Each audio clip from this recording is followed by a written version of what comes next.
So hello everyone, welcome back to our YouTube channel. तो सबसे पहले अगेन वीडियो स्टार्ट होने से पहले मैं आप सभी का बहुत बहुत थैंक यू बोलना चाहूँगा कि जिस तरह से आप मेरी वीडियोस पे इतना अच्छा रिस्पांस दिखा रहे हैं, तो उससे मुझे क्या है, बहुत अच्छा मोटिवेशन मिल रहा है ना, कि मैं कुछ राइट डायरेक्शन में कर रहा हूँ जिससे मेरे फेलो स्टूडेंट्स को हेल्प हो रही है। तो वो चीज़ मुझे बहुत मोटिवेट करती है हर एक बारी वीडियो लाने के लिए। बट सिंस आप लोग खुद ही इतने ज़्यादा मुझे ऑप्शंस दे देते हैं बनाने के लिए कि मैं उनमें कन्फ्यूज़ हो जाता हूँ कि किस पे बनाऊँ किस पे ना बनाऊँ। तो I am trying my best कि मैं सारे टॉपिक्स जो भी आप लोगों ने कमेंट सेक्शन में बोले हैं मुझे, मैं उन सबको कवर करूं। और उससे पहले एक और अनाउंसमेंट भी थी कि हमने अपना टेलीग्राम पे चैनल भी बना लिया, जिसका लिंक मैं डिस्क्रिप्शन बॉक्स में दे दूंगा, है ना। वैसे मैंने हर एक अभी तक के जो वीडियो उनके कमेंट सेक्शन में उसको पिन कर दिया है, अब वहाँ से भी देख सकते हैं। बट मैं इसके डिस्क्रिप्शन बॉक्स में इसके कमेंट सेक्शन में भी दे दूँगा। तो आप हमारा टेलीग्राम चैनल ज्वाइन कर लीजिएगा, जहाँ पे फिर मैं PDF जो भी और इनसाइट्स होते हैं ना, जो मुझे ऑन द टाइम कभी भी ऑन द स्पॉट याद आते हैं, हमेशा तो मैं यूट्यूब पे वीडियो नहीं डाल सकता हूँ, तो वो सारी चीज़ें मैं शेयर किया करूँगा अपने टेलीग्राम चैनल पर, ठीक है। लिंक कहाँ से मिलेगा वो आपको मैंने बता दिया। अभी बहुत लोगों का एक जो कमेंट सेक्शन में मुझे मिल रहा था वो था कि PYQ के नोट्स कैसे बनाएं, है ना। और इसके थंबनेल से भी आपको पता लग गया होगा कि PYQ से नोट्स कैसे बनाएं, कैसे इनको हम जुडिशियसली यूज़ कर सकते हैं ना। अब इसमें कुछ लोगों की डिफ़र कर सकती है अप्रोच, लेकिन मैं अपनी अप्रोच बता दूंगा कि किस अप्रोच से हमें करना चाहिए। जो हम बोलते हैं PYQ ट्रेजर है, ये सिर्फ हमें रटने नहीं होते, या बोलते थे अपन क्रैमिंग नहीं करनी होती इनकी। के क्वेश्चन देखा, अच्छा ए इसका आंसर ए है, ठीक है, इसको एज ए फैक्ट याद कर लो, अच्छा इसका आंसर B है, इसको एज याद कर लो। ये चीज़ हमें अप्रोच नहीं करनी, हमें इसका एक इन डेप्थ एनालिसिस करना है उस क्वेश्चन का, उस टॉपिक का। अगेन वही सब चीज़ें रहेंगी, क्वेश्चन का एनालिसिस, टॉपिक का एनालिसिस, और क्या डायमेंशन उसने पूछी है ना। और इन्हीं सब चीज़ों को आप अपने स्टैटिक से लिंक कीजिए जब आप स्टैटिक में वो टॉपिक कर रहे हैं कवर। एग्जांपल हम देखेंगे, तो बढ़ते हैं, जैसे वही फिर हम एंशिएंट हिस्ट्री से लेट से स्टार्ट करते हैं। ये वही PW की ओनली आइस की मैंने PDF ली है। इस PDF को मैंने अपने टेलीग्राम चैनल पर भी अपलोड करा हुआ है, आप वहाँ से भी इसको एक्सेस कर सकते हैं ना।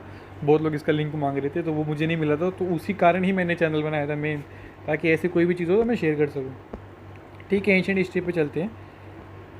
अब लेट से मान लीजिए पहला क्वेश्चन है Milinda Panha. Milinda Panha is the form of dialogue between king Milinda and Buddhist saint. The concerned saint was, again अब देखिए इसमें हमें क्या पता लगे, इस क्वेश्चन से पता लगे कि भाई मिलिंद पन्नू एक बुक का नाम है, जो कि किंग मिलिंद का उसमें डायलॉग है ना। किसके साथ है वो उन्होंने क्वेश्चन पूछ लिया, तो बेसिकली पता लगा कि मिलिंद पन्नू एक बुद्धिस्ट टेक्स्ट होगा, है ना।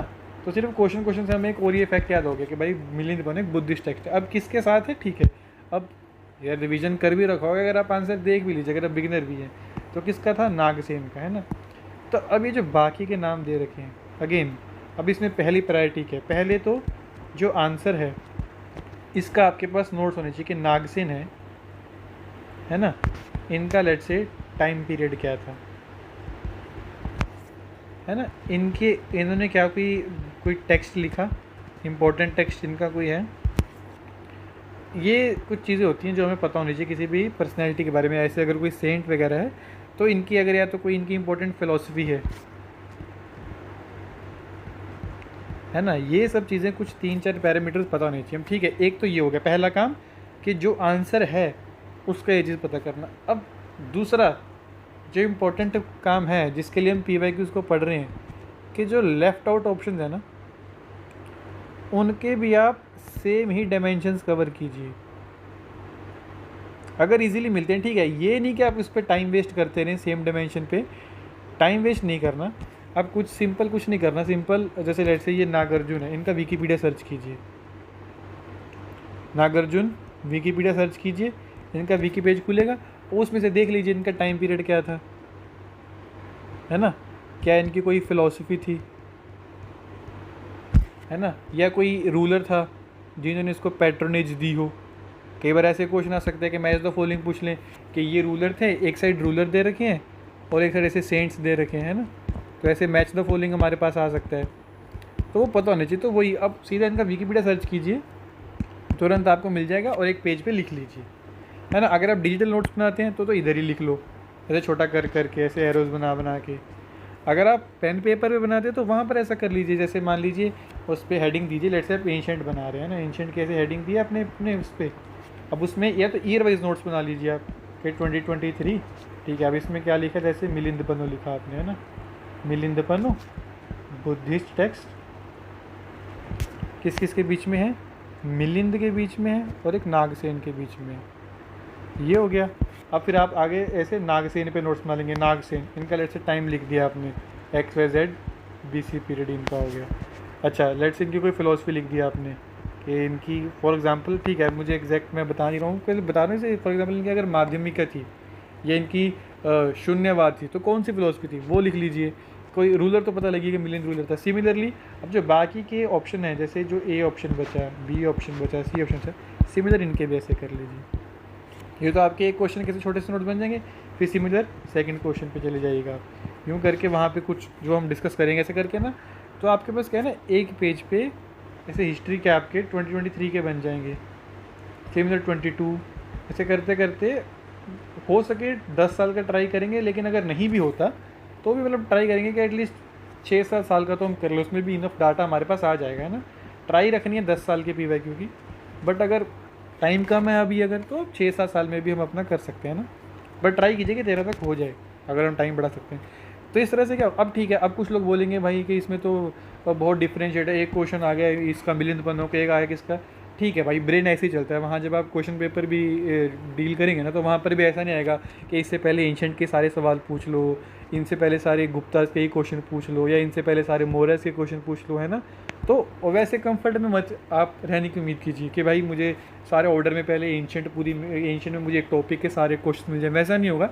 जिस तरह से मिला नोट्स बनाते रहो, क्योंकि जब रिवीजन होती है ना, रिवीजन आपके से जितना आप ऐसे चैलेंज करेंगे ना माइंड को अपने, कि एक क्वेश्चन मान लीजिए पोस्ट मौर्य का पढ़ लिया, फिर एक IBC का पढ़ लिया, फिर एक वैदिक का पढ़ लिया, तो ब्रेन भी ना आपको उस वे में ट्रेन होता है, फिर उसको ना फिर आदत रहती है ऐसे रैंडम क्वेश्चन को डील करने की। अच्छा ठीक है अभी ये पढ़ रहे थे, एकदम से वो स्विच करेगा वैदिक पे, एकदम से वो स्विच करेगा इंडस वैली पे, तो ब्रेन की भी ना प्रैक्टिस ऑल द टाइम चलती रहती है आपकी थ्रू आउट PYQs भी, तो ये भी एक बेनिफिट रहता है।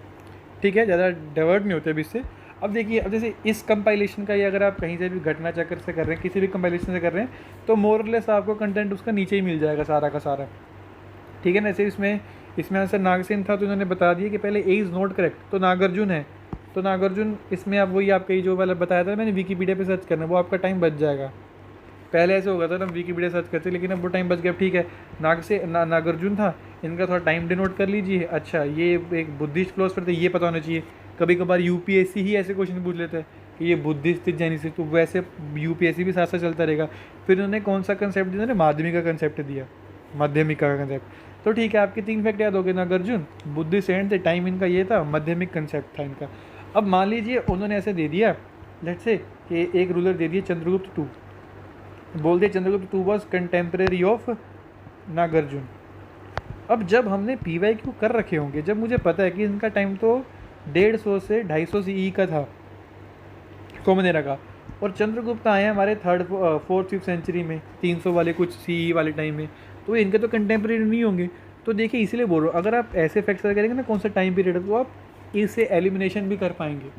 जो हम एलिमिनेशन की बात करते हैं ना, अब देखिए कैसे हमने PYQ पढ़ा, PYQ फैक्ट पढ़ लिया कि नागार्जुन 150 से लेकर 250 CE थे। अब मुझे पता है चंद्रगुप्त के कंटेम्प्रेरी तो नहीं है। तो इस तरह से ना आपके बहुत सारे कोरिलेशन भी डेवलप हो जाते हैं। ठीक है, अब माध्यमिक कंसेप्ट आ गया, अब ये मुझे पता लग गया। अब लेट से उन्होंने किसी का नाम दे दिया, लेट से उन्होंने लिख दिया कि नागसेन थे, इन्होंने दिया माध्यमिक का कंसेप्ट नहीं। अब ये स्टेटमेंट भी मैं गलत प्रूव कर दूंगा, मुझे पता है कि ये तो नागार्जुन लिखा था। तो देख रहे हैं आप, सिर्फ एक फैक्ट पता होने से मुझे कि नागार्जुन का जो टाइम पीरियड था क्या था, उससे और उनकी क्या फिलोसफी थी, इससे मेरे कितने क्वेश्चन फर्दर वाले भी हो जाएंगे कवर, है ना। सिमिलर अब आगे चलते हैं, इसी नेक्स्ट क्वेश्चन पे चलते हैं। तो नेक्स्ट क्वेश्चन बोलता है which officer was known as Bhagdut during the Vedic administration. तो मैंने ये कहा था कि एडमिनिस्ट्रेशन से क्वेश्चन पूछता है UPPCS में, मैंने जो PYQ वाले का एनालिसिस किया था ना इसमें, उसमें मैंने बताया था। तो अब ये उसी सिमिलर नेचर का है। अब ठीक है, इन्होंने क्या बोल दिया, ठीक है कि ये किसको बोलते थे, revenue collector, messenger, chief officer of forest या चीफ ऑफिसर ऑफ गैम्बलिंग। अब इसका आंसर A। ठीक है, तो ये तो मैंने याद कर लिया कि रेवेन्यू ऑफिसर को भागदूग बोला करते थे। भाग से ही बेसिकली वर्ड है, भाग मतलब कुछ अपना शेयर देना, है ना। अपन बोलते हैं कि इतना भाग दे दिया मैंने उसको अपनी इनकम का, तो वही है, उतना शेयर दे दिया करके। तो वो शेयर ले कौन रहा है? Revenue collector. अब ठीक है, तो बाकी का क्या है? ये जो बाकी ऑप्शन, इनको भी तो कुछ बोलते होंगे। अब कंपाइलेशन में फ़ायदा क्या होता है कि आपको ये चीज़ें मिल जाती हैं, है ना। जैसे अब मुझे इन्होंने वैदिक पीरियड के सारे ऑफिसर्स एक जगह पे ही दे दिए, मुझे ढूंढने नहीं पड़े। ठीक है, व्रजपति कौन है? ऑफिसर ऑफ पास्ट चिल्ड्रन। पुरोहित कौन है? तो पता ही है हमें, प्रीस्ट होते हैं ना, प्रीस्ट क्लास के होते हैं। सिमिलरली अब देखिए इन्होंने जो क्या कर रखा है, इन्होंने यहाँ पे ये वो कर रखे हैं, बोल्ड कर रखे हैं, मतलब ये आपके ऑलरेडी PYQ में कवर्ड है ना। तो इनको आप अच्छे से कर लीजिए। अब इसमें मैंने कहा था कि जैसे अब ये आपने एक चीज़ देखना कि जो भी इकोनॉमी के रिगार्डिंग एडमिनिस्ट्रेशन होगा ना, उससे क्वेश्चन आने के चांसेस थोड़े ज़्यादा रहते हैं हमारे। तो जो इकोनॉमी वाले ना, उनको तो आप अच्छे से याद, जैसे ट्रेजरर है, इसका याद कर लीजिए कि इसको संग्रहिती बोलते हैं। अकाउंटेंट को क्या बोलते हैं? अक्षवापा, ये याद कर लीजिए, है ना। तो ये बात, अब जैसे ये तो देखो इन्होंने पूछ लिया कि रेवेन्यू कलेक्टर को क्या बोलते हैं? भागलू। मैसेंजर को क्या बोलते हैं? पालागल। प्रोनाउंसिएशन डिफर कर सकती है, बट आप एसेंस समझिए, है ना। और चीफ ऑफिसर ऑफ गैमदर को क्या बोलते हैं? ये जो फॉरेस्ट एंड गेम्स था उसको बोलते हैं गोविकर्तना, है ना। तो इससे क्या है, अब आपके देखना हो सकता है 25 वाले में इनमें से एक क्वेश्चन आ जाए, प्रोबेबिलिटी है, क्योंकि ये इसमें से टर्म्स में तो बहुत क्वेश्चन पूछते हैं। तो इस तरह से PYQ आपकी हेल्प करेंगे। अब मान लीजिए उन्होंने पूछ लिया, लेट्स उन्होंने ये अक्षर बाबा ही पूछ लिया, है ना। अब लोग बोलेंगे ये कितना कहाँ से याद करें, नहीं, अब भाई इसके अराउंड है ये, अगर पता है आपको कि इकोनॉमिक टर्म्स पूछते हैं, एडमिनिस्ट्रेशन के टर्म्स पूछते हैं, तो उनको अच्छे से याद करके जाइए, या तो अपने नोट्स में से या फिर ऐसे किसी कंपाइलेशन में से याद कर लीजिए। ठीक है। अब ये कुछ ऐसे क्वेश्चन होते हैं, चरक स्मिता, ऐसे क्वेश्चंस की तो एग्जैक्ट रिपीट होने की ही बहुत प्रोबेबिलिटी रहती है, एग्जैक्ट रिपीट होने की। ऐसे ही पूछ लेगा एज इट इज़ के Charak Samhita was very to how many chapters, तो और हो सकता है 1-2 साल में ही रिपीट हो जाए। उसका वेट मत कीजिए कि बहुत आगे जाके पूछेगा, हो सकता है 1-2 साल में ही रिपीट हो जाए, या फिर हो सकता है ये मैच द फॉलोइंग टाइप में कहीं रिपीट हो जाए। सेम फैक्ट आपकी हेल्प, लेट से मान लीजिए पता लग गया मुझे कि चरक संहिता में 120 चैप्टर्स हैं और 8 सेक्शन हैं। अब हो सकता है ये किसी साल में यही चीज़ स्टेटमेंट फॉर्म में आ जाए, वो बोल दे कि चरक संहिता कंटेन्स 120 चैप्टर, एक स्टेटमेंट। दूसरी स्टेटमेंट दे देगा कि लेट से मान लीजिए कि वैदिक टाइम में आयरन नहीं होता था, ऐसा कुछ कर देगा। और फिर नीचे ऑप्शन दे देगा को which one of them is correct, statement 1, statement 2, 1 and 2 correct, 1 and 2 not correct, है ना। तो अगर अब हमने यहाँ पे PYQ में अगर हमने ये चीज़ पढ़ी होगी कि भाई मुझे पता है चरक संहिता में 120 चैप्टर्स थे, तो मैं स्टेटमेंट को ठीक करूँगा ना, मुझे पता है कि मैंने PYQ में पढ़ा है। तो ये वाला चीज़ आपके फैक्ट फॉर्म में भी आ सकता है। अरे वेट यार, मैं चेक कर लूँ कि आवाज़ आ भी रही है कि नहीं, लेट मी चेक ना। चल रहा था आवाज़ में था, शायद आवाज़ में डिस्टर्बेंस ना आ रही हो कि आवाज़ कहीं रिकॉर्ड ही ना हो रही हो, तो उसके लिए मैंने जस्ट पॉज किया था। ठीक है, अब आगे बढ़ते हैं। आगे अब हम जैसे हिस्ट्री देख लिया, तो हिस्ट्री में आपको आइडिया लग गया होगा कैसे करना है। अब हम देखते हैं पॉलिटी वाले में कैसे करना है। पॉलिटी जो कि अगेन बहुत स्कोरिंग रहती है, तो इसके तो ट्राई कीजिए कि अगर इसके 15 क्वेश्चन भी आ रहे हैं तो इसमें से मिनिमम 14 तो हम ठीक करें, 14 के 15 ही ठीक करें, क्योंकि पॉलिटी बहुत स्कोरिंग होती है। अगर आपने इसके PYQ कर लिए तो I can give you assurity कि आप 14 में से यार 15 मतलब तो फुल भी कर सकते हैं। ठीक है, इसके ये ऐसा है पॉलिटी स्कोरिंग UPPCS में। तो और जैसे मान लीजिए इसका पहला क्वेश्चन देखते हैं, which among the following provision या पार्ट के साथ हमें मैच द फॉलोइंग पूछना है, और इसने पूछा नॉट करेक्टली मैच्ड। ये चीज़ ध्यान देनी है। जैसी मैं इस पर लेके आऊँगा कि पेपर कैसे सोल्व करना है, लेकिन अब ये आ गया तो बता देता हूँ कि इसको तो पहले ही सर्कल कर लो अपने पेपर में, नोट को तो पहले कर लो कि यहाँ पे गलती नहीं करनी, ये सिली मिस्टेक नहीं करनी। एक एक क्वेश्चन पे कट ऑफ डिसाइड होता है, हमें पता है, तो ये गलती तो बिल्कुल नहीं करनी हमें। अब ठीक है, इसने 4 ऑप्शन दे दिए, तो इसमें नोट करेक्ट पूछा था, तो ठीक है ट्रिब्यूनल का तो ये करेक्ट नहीं है, तो मतलब आगे तो ठीक होंगे ना, तो इनको यहीं से रिवाइज कर लो। अब लक्ष्मीकांत कब खोलोगे आप यूनिट रिट्रीवल चैप्टर, कब उसमें याद करोगे, तो उससे अच्छा कि अभी याद कर लो कि यूटी का कौन सा आर्टिकल है। यूटी का पार्ट है 8, ठीक है, यूटी का पार्ट है 8, यू लिख लिया, यूटी का 8 लिख लिया। लैंग्वेज का कौन सा है, जैसे ये हो गया 17, है ना। और शेड्यूल कास्ट शेड्यूल टाइप का कौन सा 10। तो बस इस तरह से नोट्स बना लिया आपने, बस एक पेज पे लिख लिया तो पता लग जाएगा यूपी का 8 पार्ट है, यूटी का लैंग्वेज का 17th पार्ट है, शेड्यूल टाइप का है। अब ऐसे ही और क्या कर सकते हैं, एमरजेंसी की इंपॉर्टेंट होता है, इमरजेंसी हो गया, कॉन्स्टिट्यूशनल अमेंडमेंट हो गया, तो इनके भी याद कर लो। जैसे इसका 18th पार्ट है और इसका 20th पार्ट है ना। इसका आर्टिकल 368 पता है हमें, सॉरी एमरजेंसी का 356 पता है हमें, और इसका पता है 368, है ना। तो इसका 18 है, इसका 20 है, और क्योंकि बहुत न्यूज़ में रहता भी है और ये बहुत इंपॉर्टेंट टॉपिक है, तो इनके भी पार्ट याद कर लीजिए, हो सकते हैं इनका कल को पार्ट पूछ ले, है ना। तो इस तरह से मुझे पता था कि प्रोविजन और पार्ट्स पे क्वेश्चन पूछता है, तो ठीक है ये तो इन्होंने पूछ लिए। अब बाकी कौन से बचते हैं, एमरजेंसी और CA कॉन्स्टिट्यूशनल अमेंडमेंट, तो इस पर मैंने खुद से याद कर ली, है ना। अब आगे जो इसका सोल्यूशन पढ़ेंगे तो आपको आगे के भी पता लग जाएंगे कि ऑफिशियल लैंग्वेज का कौन सा है पार्ट है ना। अब हो सकता है इसने अभी तो लैंग्वेज और पार्ट पूछा, हो सकता है वो आर्टिकल की रेंज पूछ ले, आर्टिकल देके इसकी रेंज पूछ ले कि ये कौन से पार्ट में, तो उस तरह से भी क्वेश्चन आ सकता है ना। फिर next question, the constitution of India initially permitted the use of English language for all official purpose for a period of, ठीक है। अब ये फैक्ट मोस्ट लोगों को पता होगा जब आपने लक्ष्मीकांत पढ़ रखी है ना, उसमें जो लैंग्वेज वाला पेपर है, लैंग्वेज वाला पेज कुछ चैप्टर्स पता होगा कि 15 साल के लिए पहले अलाउ की गई थी, उसके बाद इसको फिर एक्सटेंड कर दिया था आगे के लिए, जब डिबेट भी हुआ था देश के अंदर कि इंग्लिश को हटा दिया जाएगा 15 साल बाद। बट सिंस जो सदर्न स्टेट्स थे उन्होंने इसके लिए अगेंस्ट आवाज़ उठाई, तो फिर चलते इसको कंटिन्यू रखा। तो इस तरह से अब ठीक है, अब इसमें ये मत देना इस पर कोई इसको एनालिसिस करने की जरूरत नहीं कि 5, 10, 20 साल क्यों दिया, बस ठीक है। आप याद कर लीजिए कि लैंग्वेज का पार्ट कौन। अब वही देखो, अब जब हम ये वाला कर रहे हैं, लैंग्वेज वाला पार्ट कर रहे हैं, स्टैटिक से जब इसको रिवाइज कर रहे हैं पी वाई देख के, तो पता होना चाहिए हमें कि कौन से पार्ट में आता है ना, पार्ट 17। और देखिए यही ऊपर क्वेश्चन में भी था।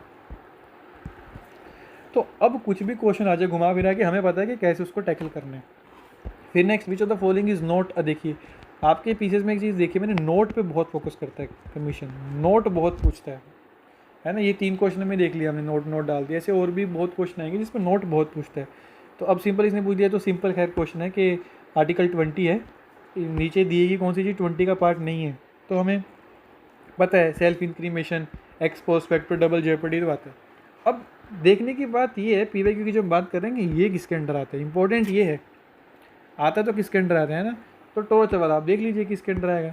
अब इन्होंने जैसे नीचे हम देखेंगे तो इन्होंने सारे को उसका एक्सप्लेनेशन दे दिया, तो टॉर्च वाला हमारा फिर आ जाएगा आर्टिकल 21 के अंदर। अब हो सकता है नेक्स्ट ईयर वो पूछ लेगा आर्टिकल 21 में कौन सा कवर है, तो वहाँ पे राइट टू टॉर्चर दे दे, फिर वहाँ पे जैसे राइट टू लाइफ भी दे दिया, वो भी कवर होता है, राइट टू प्राइवेसी दे दिया, एक उन्होंने एक दे दिया रिलीजन वाला कुछ, तो ये नहीं होगा। तो अगर हमें कन्फ्यूजन ना हो कि ये टॉर्चर वाला किसके अंदर, तो अब याद हो गया हमें पीवाईक्यू पढ़ के। तो बस इस तरह से हमें पीवाईक्यू करनी है ना। मैं एक बार समअप भी कर देना चीज़ों को कैसे करना है, तो मैं एक बार समअप कर देता हूँ कि पीवाईक्यू के नोट्स कैसे बनाने हैं। मैं तो बोलूँगा ईयर वाइज जाइए। अब वो आपकी इंडिपेंडेंस है आपको कि आप ईयर वाइज जाना चाहते हैं, सब्जेक्ट वाइज जाना है या टॉपिक वाइज जाना है ना। जिस हिसाब से इसके पास टाइम है उस हिसाब से वो देख ले। आई वुड सजेस्ट, मतलब मेरे पास अगर कम से मतलब तो मैं ये सीधा ईयर वाइज नोट्स बना के उनको रिवाइज करना शुरू कर देता है ना। वो भी एक जैसे मैंने बताया था स्टार्टिंग में कि उस जगह से हमें ब्रेन में भी वो हेल्प करता है डेवलपमेंट में उसकी, तो वैसे वाला सीन रहता है। तो 4 ऑप्शन देखिए, लेट्स उसका अगर आंसर ये है तो इस पर तो आप थोड़ा रिसर्च कर लीजिए। अगर आप कोई अच्छा कंपाइलेशन यूज़ करेंगे तो उसके तो नीचे ही, जैसे हमने देखा इसमें नीचे ही दे रखा है सब इन्होंने। और जो बाकी के हैं इनका भी काम ये कर ही दिया आपका इस PDF है ना जो हम डिस्कस करें। तो यहाँ तो आपका बहुत ही टाइम बच जाएगा, टाइम सेव होगा। एल्स अगर आपने कोई और सोर्स करा है तो वहाँ से देख लीजिए इसको कैसे उसमें ऐड ऑन कर लीजिए ना।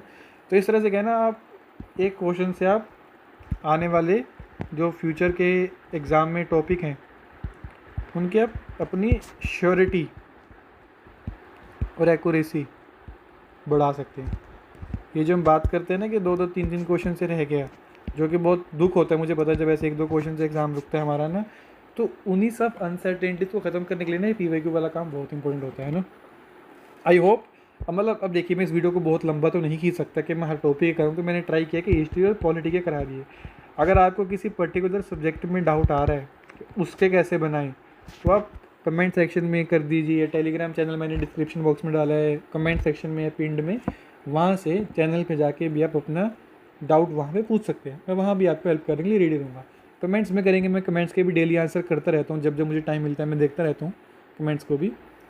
तो वही अगर आप कमेंट्स में डालेंगे मैं वहाँ क्वेरी रिजोल्व करने की ट्राई करूँगा। एल्स अगर हुआ तो हम टेलीग्राम पे भी फिर सेशन किया करेंगे ना, इसलिए वो टेलीग्राम बनाया था कि हमारी कम्युनिटी ग्रो कर सके, वहाँ पे हम सब लोग वहाँ पे भी कनेक्ट कर सकें। तो यही इस वीडियो का पर्पज़ था कि पीवाईक्यू को कैसे नोट्स बना के यूटिलाइज़ करना है हमें प्री एग्ज़ाम को क्लियर करने के लिए।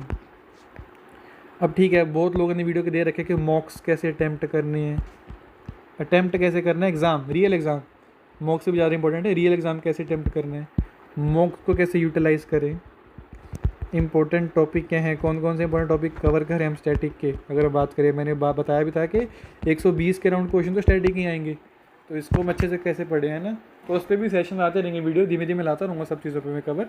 बस आप सब लोग ऐसे ही वीडियोस पे रिस्पॉन्स दिखाते रहिएगा, जिससे मुझे मोटिवेशन मिलता रहेगा और भी ऐसी इनसाइट्स शेयर करने का।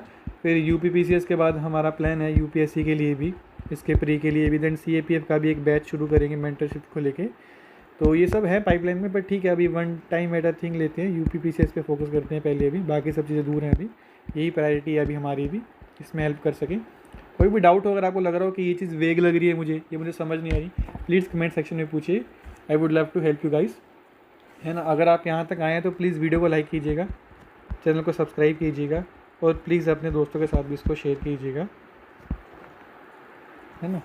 तो thank you very much, thank you.